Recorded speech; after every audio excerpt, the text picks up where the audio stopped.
Welcome everybody. আশা করি তোমাদের আজ ইংলিশ পরীক্ষা ভালো হয়েছে। ইংলিশ কোয়েশ্চেন যথেষ্ট সোজা হয়েছে। ইমেল থেকে শুরু করে ব্লগ কিংবা এসে সবই পারার মতো এসছে, গ্রামারও সোজা এসছে। আজকে এই কোয়েশ্চেন পেপারে সলিউশন ভিডিও নিয়ে চলে এসেছি। চলো তাহলে আবার ভিডিওটা শুরু করা যাক। এবার দেখবো সেকশন এ, একের A. Why couldn't Alice go through the little door even though she had the key. তাহলে চাবি থাকা সত্ত্বেও অ্যালিস কেন দরজাটা দিয়ে যেতে পারলো না? কারণ দরজাটা খুবই ছোট সাইজের ছিল। অ্যালিস তো নর্মাল সাইজেরই ছিল, আর দরজাটা ছিল খুবই ছোট। বইতে দেখবে লেখা রয়েছে not larger than a rat hole. B এরটা, what did Alice find on the table on the second occasion. দ্বিতীয়বার কি পেলো? প্রথমবার পেয়েছিল চাবিটা, গোল্ডেন কি। সেকেন্ড বার পেয়েছিল কেক। এটার উত্তর হবে কেক। সি এরটা, what did the czar decide to do when he disagreed with the learned man. Learned ম্যানের সাথে ডিসএগ্রিমেন্ট হওয়ার পর সে কি করলো? সে হারমিটার কাছে গেল। He went to meet the hermit. ডিয়েরটা, why did the wounded man want to kill the king. কেন উন্ডেড ম্যান রাজাকে মারতে চেয়েছিল, মানে জারকে কেন মারতে চেয়েছিল? কারণ জার ওদের প্রপার্টিকে সেইজ করে নিয়েছিল, ওর ব্রাদারকে এক্সিকিউট করেছিল, সেই বদলা নিতেই উন্ডেড ম্যানটা হত্যা করতে চেয়েছিল। এবার দেখবো দুইয়ের এ। এখানে বেসিক্যালি কবিতা থেকে কোশ্চেনগুলো রয়েছে। What is the right of the hawk and why are no arguments needed for it. তাহলে হকের রাইট কি? হকের রাইট হচ্ছে গিয়ে বেসিক্যালি বায়োলজিক্যাল রাইট। ও যে এত পাওয়ারফুল, ও যে একটা অমনিপোটেন্ট ক্যারেক্টার, সেটাই হচ্ছে রাইট। ওর রাইট হচ্ছে ও যখন খুশি কিল করতে পারবে, অ্যাট ইজ ওন উইল সে কিল করবে, সে হান্ট করবে, পুরো জগতের সমস্ত অ্যানিম্যাল যে চেনটা সবাইকে রুল করবে, এটাই তার right. Why are no arguments needed for it. এর জন্য কোনো আর্গুমেন্টস কেন প্রয়োজন নেই? কারণ এটাই তোমার নেচারের rule, because this is the rule of the nature. এইগুলোকে তোমার ডেসক্রাইব করতে হবে, একটু ভালো ল্যাঙ্গুয়েজে তুমি লিখে দিলে। বিয়েরটা, why does the phrase yellow leaves symbolize in William Shakespeare's sonnet 73। Yellow leaves কি বোঝাচ্ছে? ইয়েলো লিভস মানে ফার্স্ট কোয়ার্ট্রেন। ফার্স্ট কোয়ার্ট্রেনে বলা ছিল তোমাদের ওই বেসিক্যালি তিনটে কোয়ার্ট্রেনে যে ইয়েলো লিভস, টুইলাইট, এগুলো সব ডেসক্রাইব করে, যেগুলো বেসিক্যালি তোমার পোয়েটের এজিং সেলফটাকে বলা হচ্ছে, যে পোয়েটের এজিং সেলফ, যে পোয়েট যে আস্তে আস্তে বয়স হয়ে যাচ্ছে তার, সেটাকেই কিন্তু ডেসক্রাইব করছে। এটাকে একটু দু তিন লাইনে তোমাকে ডেসক্রাইব করতে হবে। সি এরটা বলেছে, what is the stanzaic division and rhyme scheme of sonnet 73। Stanzaic ডিভিশনটা বেসিক্যালি এটা হচ্ছে 3 কোয়ার্ট্রেন অ্যান্ড এ কাপলেট। এটা হচ্ছে স্ট্যান্ডাইক ডিভিশন। আর রাইমিং স্কিমটা কবিতাতে আছে a b c d e f তারপর জি জি। ডিএরটা, what according to Carl Dennis will happen to the plain states. এটাও দেবে এক্স্যাক্টলি বইতে লাইনে দেওয়া রয়েছে, যে এই প্লেন স্টেটসগুলো কিরকম হয়ে যাবে? Will be abandoned as giant dust বলস। বেসিক্যালি এগুলো অ্যাবান্ডন্ড হয়ে যাবে, পরিত্যক্ত হয়ে যাবে, লাইক ডাস্ট বলসের মতো। তিনের দাগে রে, এখানে বেসিক্যালি গ্রামার দেওয়া রয়েছে। Seema wrote a letter, it contained at the truth, he praised Seema for it. Join to complex sentence. এটা উত্তরটা এরকম করতে পারো, he praised Seema because she wrote a letter which contained the truth. যদি কেউ ডিফারেন্ট কোনো আনসার করে থাকো সেটা কমেন্টে জানাতে পারো, আমি যদি ঠিক হয় আমি জানিয়ে দেবো কমেন্ট বক্সে। বিয়েরটা বলেছে hearing the noise Arjun got startled. এটা বলেছে স্প্লিট করতে বলেছে দুটো সিম্পল সেন্টেন্স, এটা সোজা আছে। এটা এরকম করতে পারো যে অর্জুন, প্রথমে হিয়ারিং দ্য নয়েজ মানে অর্জুন হার্ড দ্য নয়েজ, এটা পাস্ট টেন্সে থাকবে কারণ এখানে গটটা পাস্ট টেন্সে আছে। আর এই অর্জুন ব্যক্তিটাই হি গট স্টার্টেলড।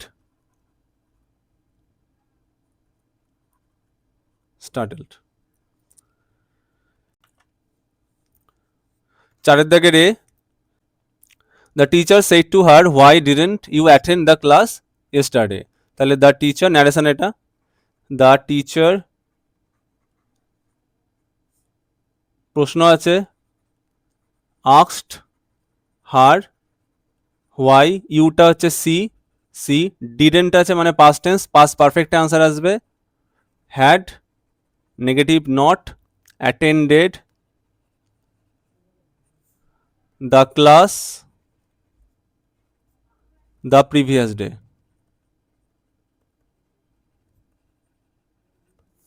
বিতে আছে yesterday I went to the market. এখানে এ করলেও খুব একটা ভুল হবে না, তবে the is more preferable.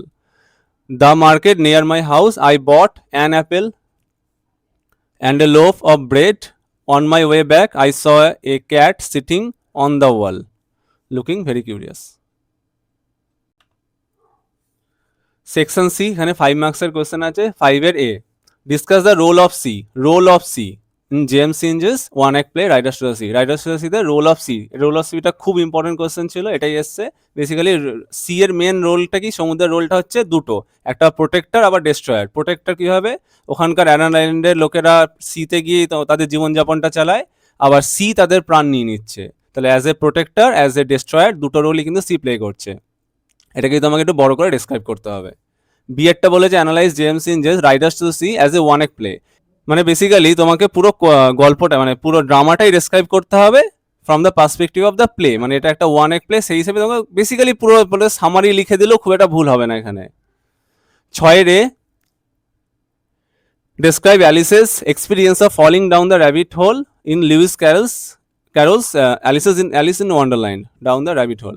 Basically Alice যে পড়ছে সেই এক্সপিরিয়েন্সটাকে, মানে পুরো এক্সপিরিয়েন্সটা ডিসক্রাইব করতে হবে। অ্যালিস ওই র্যাবিট হোলে ঝাঁপ দিল, তারপর কি হলো ওই on the during the process of falling, সেই সাইডে বুক কেসগুলো দেখতে পাচ্ছে, অরেঞ্জ মার্মালেটটা, তারপর ও যে বিভিন্ন ল্যাটিচিউড লংটিচিউড নিয়ে ভাবছে, এগুলো সবই ডিসক্রাইব করতে হবে। মানে পুরো ওই প্রসেসটা তোমাকে ডিসক্রাইব করতে হবে। What thoughts and feelings does she have during fall, তার কি কি ফিলিংস হয়েছিল বা থটস এসেছিল। থটসের মধ্যে ওগুলি আসবে, সে ভাবছিল ওই পৃথিবী থেকে সেন্টার অফ দ্য আর্থের ডিস্টেন্স কত, পৃথিবীর উল্টো দিকে যদি সে চলে যায় তাহলে তাদের কোথায় চলে যাবে, সেই অস্ট্রেলিয়ান আর নিউজিল্যান্ডে গিয়ে পৌঁছাবে। তারপর ও ডায়ানাকে নিয়ে ভাবছিল, ডায়ানাকে কি করে বাড়ির লোক খেতে দিচ্ছে কি না, এগুলো সব তোমাকে ডিসক্রাইব করতে হবে। মানে ওই পুরো ওই পার্টটা টোটালটা ডিসক্রাইব করতে হবে। এই বিতে আছে what were the 3 questions in Leo টলস্টয়ের short story with the same title. তাহলে 3টে কোয়েশ্চেন ডেসক্রাইব করতে হবে। মানে ওই যে জারের মাথায় যে 3টে কোয়েশ্চেন এসেছিল, 3টে কোয়েশ্চেনকে যদি কোট করে লিখে দিতে পারো সব থেকে ভালো হয়। 3টে কোয়েশ্চেন জানতে চেয়েছে। আর হোয়াট ওয়ার দেয়ার আনসার, তাদের আনসার কি, মানে answer in the perspective of hermit কীভাবে উত্তর দিল, বা তারা যে প্র্যাকটিক্যাল সলিউশনসগুলো পেয়েছিল, যে উত্তরগুলো যেভাবে হারমিট দিয়েছিল, যে যখন হারমিটের কাছে গেছিলো তখন হারমিটই সব থেকে ইম্পর্টেন্ট পার্সন ছিল, হারমিটের হেল্প করা ছিল ইম্পর্টেন্ট ওয়ার্ক, এগুলো প্লাস পরবর্তীকালে দেখা যখন উন্ডেড ম্যানটা আসে তখন উন্ডেড ম্যানটা হয়ে গেল ইম্পর্টেন্ট পার্সন, তার সেবা করাটা হয়ে গেল মোস্ট ইম্পর্টেন্ট ওয়ার্ক, সেটা হয়ে গেল মোস্ট ইম্পর্টেন্ট টাইম, এইগুলোই তোমাকে ডেসক্রাইব করতে হবে। 7 bring out the element of violence and brutality in hawk roosting. Violence এবং ব্রুটালিটি, বেসিক্যালি হকের ক্যারেক্টারটা ডিসক্রাইব করতে হবে। হক এই গল্পে, এই কবিতাতে ভায়োলেন্স এবং ব্রুটালিটির কিন্তু একটা প্রতীক, সেটা তোমাকে ডিসক্রাইব করতে হবে। হক কি সেন্সে ভায়োলেন্স এবং ব্রুটাল, মানে হক যেখানে বলছে যে আমি কাউকে ক্ষমা করি না, আমি যে কোনো অ্যানিমেলকে ইচ্ছে মতো হত্যা করি, এগুলো ডিসক্রাইব করতে হবে তোমাকে। বিয়েরটা how does image of autumn reflect the speaker's awareness of his mortality in William Shakespeare's sonnet 73। How do images of autumn get compare to those fire and twilight in portraying the passage of life. Basically কবিতার যে 3টে কোয়ার্ট্রেনে যে ভাঙা না, তার মধ্যে প্রথম কোয়ার্ট্রেনের ওপর এই কোশ্চেনটা লিখতে হবে। এখানে image of autumn image of অটমটা হচ্ছে বেসিক্যালি ফার্স্ট কোয়ার্ট্রেন, আর সেকেন্ড কোয়ার্ট্রেনে টুইলাইট, আর থার্ড কোয়ার্ট্রেনে ফায়ার। বেসিক্যালি 2 আর 3 সেকেন্ড কোয়ার্ট্রেন আর থার্ড কোয়ার্ট্রেন পরে ডিসক্রাইব করতে হবে। মানে প্রথম পার্টটাতে তোমাকে ফার্স্ট কোয়ার্ট্রেন ডিসক্রাইব করতে হবে, আর পরের যে ট্যাগটা আছে পরবর্তী কোশ্চেনটা, সেখানে তোমাকে সেকেন্ড কোয়ার্ট্রেন আর থার্ড কোয়ার্ট্রেন ডিসক্রাইব করতে হবে। এটা তো ওভারঅল ওই জিনিসটা অ্যানালিসিস করে দিলেই হয়ে যাবে। সিএরটা discuss the ecological concerns expressed in Carl Dennis greenhouse effect. Basically ecological concern বলতে ওই যে তোমার গ্রিন হাউস এফেক্টটা বাড়ছে, পৃথিবী যে ধ্বংসের মুখে যাচ্ছে, গ্রিন বেলসটা শিফট করছে, বেসিক্যালি ইকোলজিক্যাল সাইডটা যেখানে প্রাকৃতিক ব্যাপারটা সেটা ডেসক্রাইব করতে হবে। তবে যে প্লেন স্টেজগুলো সেগুলো তোমার ডাস্ট বাউলে পরিণত হচ্ছে, এগুলোই তোমাকে ডেসক্রাইব করে করে এখানে এগোতে হবে। 8 এখানে আছে তোমার essay writing impact of social media on youth. Social media on youth বেশ ইম্পর্টেন্ট ছিল এইবারে। এটার ওপর তোমাকে পয়েন্টগুলো, হোয়াট ইজ সোশ্যাল মিডিয়া কি, সোশ্যাল মিডিয়া বলতে আমরা বেসিক্যালি সোশ্যাল মিডিয়া প্ল্যাটফর্মসগুলো যেমন ফেসবুক, ইনস্টাগ্রাম এগুলোকে বুঝি, এর মাধ্যমে মানুষ একে অপরের সাথে কানেক্ট করতে পারে, এগুলি তোমাকে ডিসক্রাইব করতে হবে। How it affects mental health, এটা কীভাবে মেন্টাল হেলথকে ক্ষতি করছে, অ্যাফেক্ট মানে ক্ষতি করছে তোমাকে, সেই মানে মানুষের অ্যাংজাইটি বাড়িয়ে দিচ্ছে, মানুষ ডিপ্রেসড হয়ে পড়ছে, এগুলো ডিসক্রাইব করতে হবে। কানেক্টিভিটি অ্যান্ড সোশ্যালাইজেশন, এটা একটা পজিটিভ সাইড, এটা মানুষকে কানেক্ট করতে সাহায্য করছে, সোশ্যালাইজ করতে সাহায্য করছে। সেলফ এক্সপ্রেশন এবং ক্রিয়েটিভিটি, তাহলে মানুষ নিজেকে এক্সপ্রেস করতে পারছে, নিজের ক্রিয়েটিভ সাইডটা প্রকাশ করতে পারছে। কেউ চাইলে নিজের ড্রয়িং বা আর্টের ছবি বা ভিডিও সেগুলো ফেসবুকে পোস্ট করতে পারে বা ইনস্টাগ্রামে শেয়ার করতে পারে, সেগুলো লিখতে হবে তোমাকে।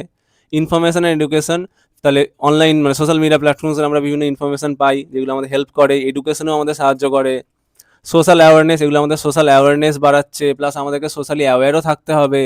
আর অ্যাডিকশান অ্যান্ড ডিস্ট্রাকশন, এটা খারাপ দিকটা বলেছে যে অতিরিক্ত পরিমাণে সোশ্যাল মিডিয়া ইউজ মানুষের মধ্যে অ্যাডিকশানটা বাড়িয়ে দিচ্ছে, মানুষকে ডিস্ট্র্যাক্টেড করে তুলছে, এগুলো লিখতে হবে এখানে তোমাকে। এর আরেকটা কি আছে এসেতে, importance of vocational education. Vocational মানে ঐচ্ছিক বিষয়ে পড়াশোনা। তাহলে meaning of vocational education, importance in context to present education system, বর্তমান এডুকেশন সিস্টেমে যে ভোকেশনাল স্টাডিজগুলোর যে গুরুত্বটা সেটা কতটা বাড়ছে সেগুলো লিখতে হবে। এর যে স্কোপ প্রোভাইড করছে এমপ্লয়মেন্টটা তুমি অনেক স্কোপ পাবে সিভিলের দিকে, তারপর বিভিন্ন ধরনের সাইটসগুলো আছে সেখানে তুমি এই ধরনের স্টাডিগুলো নিয়ে অনেক সাহায্য পাবে। গভর্নমেন্টাল এনকারেজমেন্ট, গভর্নমেন্টও আজকাল খুব ভোকেশনাল স্টাডিজের দিকে তোমার হেল্প করছে। দেখবে 11-12 এখন প্রচুর পরিমাণে ভোকেশনাল সাবজেক্টসগুলোও বেড়েছে, অনেকে ভোকেশনাল স্ট্রিম নিয়েও পড়াশোনা করছে, এগুলো ডিসক্রাইব করতে হবে। বিতে রয়েছে ইমেল। প্রথমটা বলেছে requesting your school authority to register your new address and new contact details, mobile number, email ID in school records.